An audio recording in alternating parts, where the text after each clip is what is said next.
You're standing in the TSA line at Gate C, sock feet on cold tile, holding a gray bin with your laptop, your belt, and a quart bag of toiletries that TSA agent Reyes is currently eyeing like it might be a problem.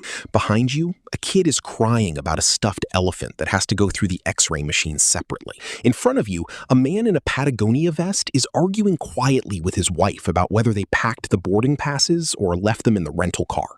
You checked your portfolio 40 minutes ago in the parking garage, before you locked the car, before any of this.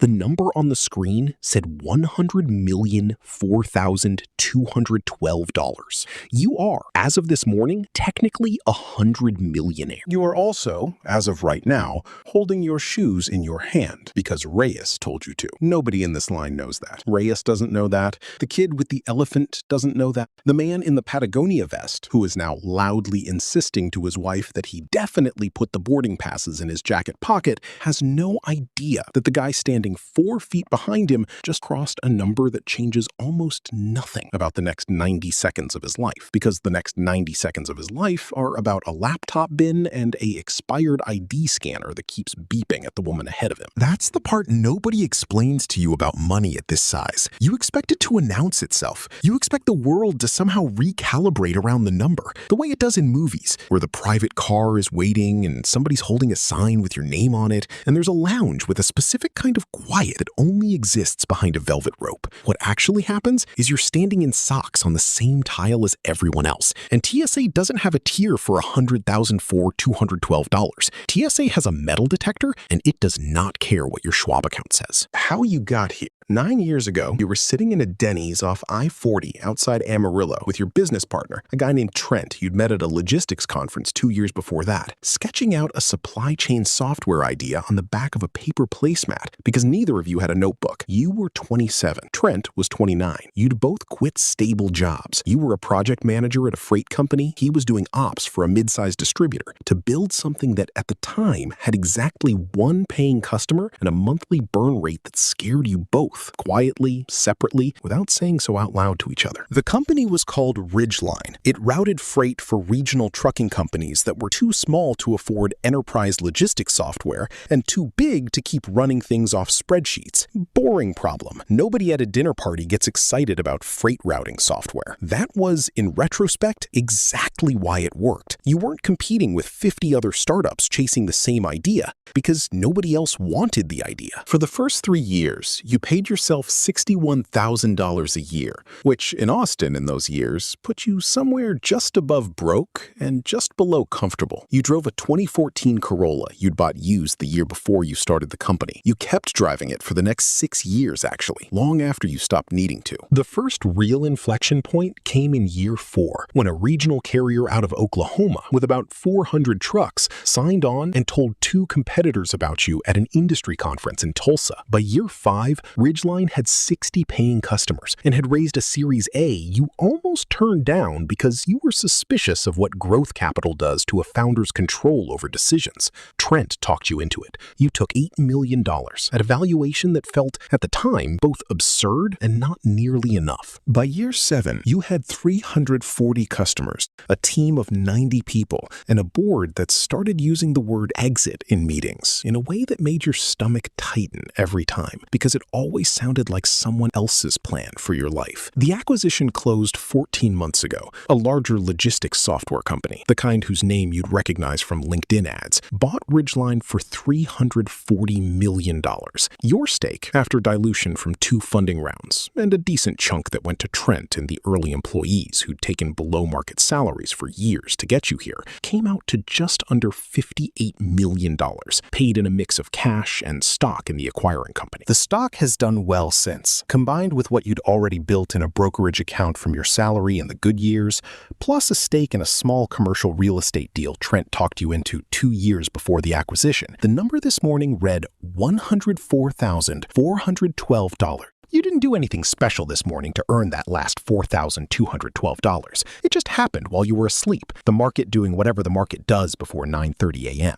A rounding error that would take most people a decade to save, and that showed up in your account between the moment you woke up and the moment you finished your coffee. What the number actually changes. Here's the specific, granular truth about what $100 million buys you that $10 million didn't, and it's smaller than you'd expect. It buys you the ability to never think about money again in the way you thought about it at Denny's with Trent, sketching a business plan on a placemat because a notebook cost $4 and you were being careful. It buys you the freedom to fund things you actually care about. You gave $2 million to a scholarship program at the community college back in Amarillo last spring, quietly through a donor-advised fund, because a counselor there had helped you fill out financial aid forms when you were 18 and didn't know how any of it worked. It buys you options, real ones, not the theoretical kind people talk about, the actual kind where you could tomorrow decide never to work again, and the math would hold for the rest of your life and several lives after that. What it doesn't buy you is a different line at TSA. It doesn't buy you a flight that doesn't get delayed. Your flight, the one you're currently standing in socks waiting to board,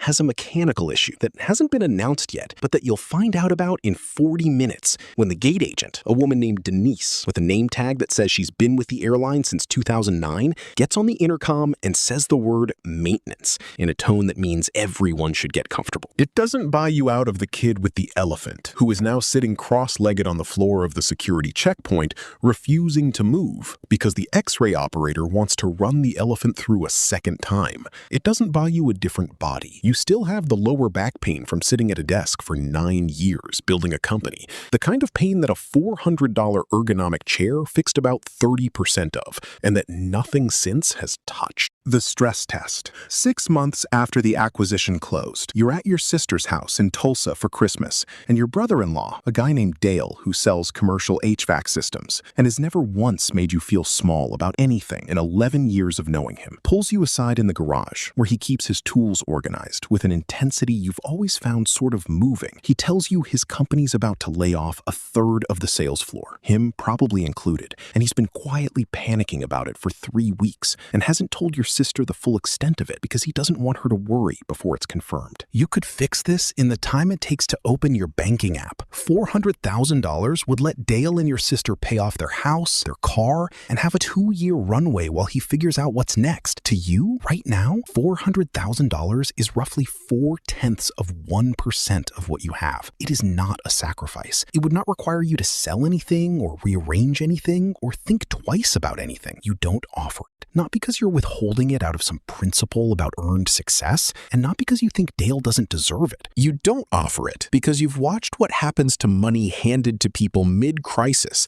without them asking for a specific, structured kind of help. You watched it happen to a friend from college who inherited money right when he needed it least and spent the next 4 years without any relationship to his own competence because the money arrived faster than his understanding of what to do with it. Instead, you ask Dale a question. What does he actually need to feel steady for the next 6 months, regardless of what happens with the layoff? He says he doesn't know. He hadn't thought about it that specifically. So you sit with him in the garage for another 20 minutes and help him build an actual number. 3 months of expenses, a target for an emergency fund he doesn't currently have, a realistic month-by-month plan if the layoff does happen. You don't hand him a check. You tell him if the layoff happens and he needs a bridge loan to cover the gap while he job searches, you'll do that specifically, structured, with actual terms, not a gift that changes how he sees himself in the relationship. He doesn't get laid off, as it turns out. A director 2 levels up gets cut instead, and the sales floor stays intact. But Dale calls you in March to tell you he built the emergency fund anyway, on his own,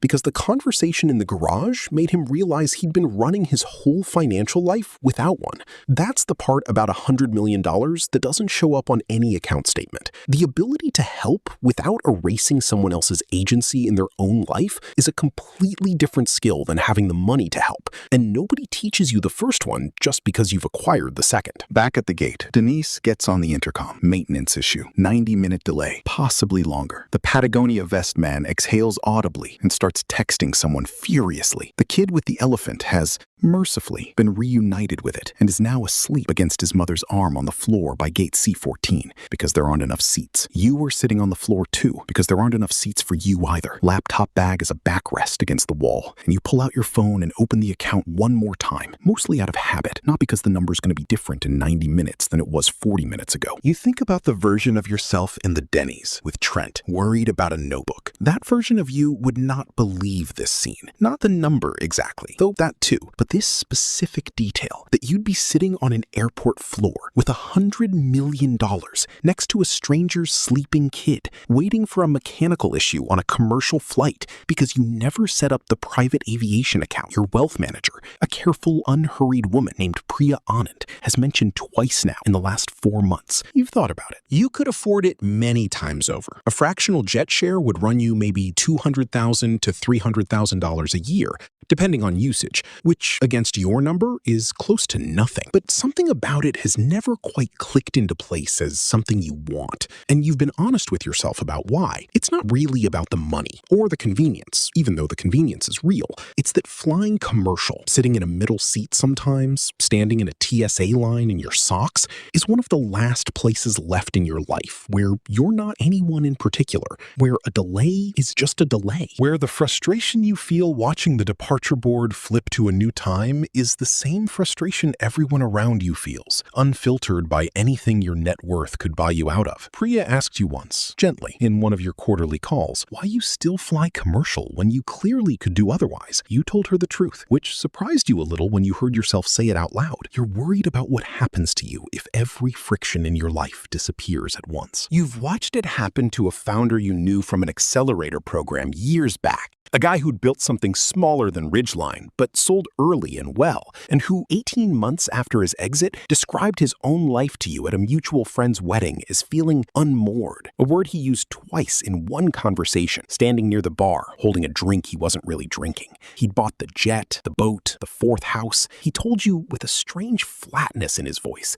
that none of it had produced a single feeling he could distinguish from the feeling of just watching a video of someone else having those things. You didn't want that. So you kept some friction on purpose, the TSA line. The Corolla, which you finally sold 2 years ago at 187,000 miles for essentially nothing, more out of necessity. It started needing repairs weekly, then choice, and which you replaced with a Honda Accord you bought used in cash, without telling anyone at the dealership what you actually do for work. The kitchen in your house that you haven't renovated, even though you could gut it and rebuild it in granite and walnut. Without noticing the withdrawal, you keep just enough of your old life intact that you still recognize yourself inside it. What $100 million actually feels like 90 minutes into a delay. It feels mostly like sitting on an airport floor. The gate agent announces another 30-minute push. The Patagonia vest man is now on the phone with what sounds like a rental car company,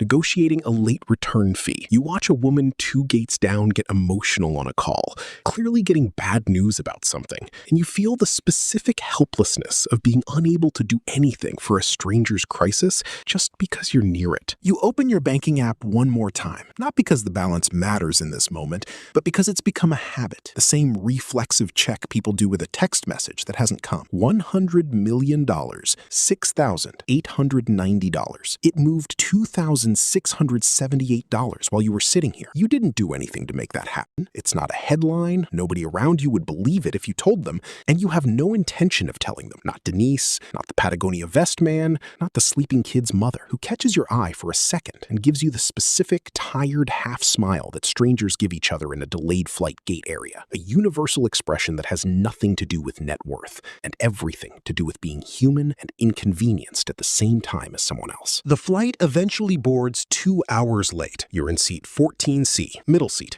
because you booked economy without really thinking about it, the way you always do now, the way that's stopped being a statement and just become who you are. The man next to you in 14B asks if you're headed home or traveling for work, the kind of small talk strangers make to pass the first 10 minutes of a flight. And you say work, which is technically true.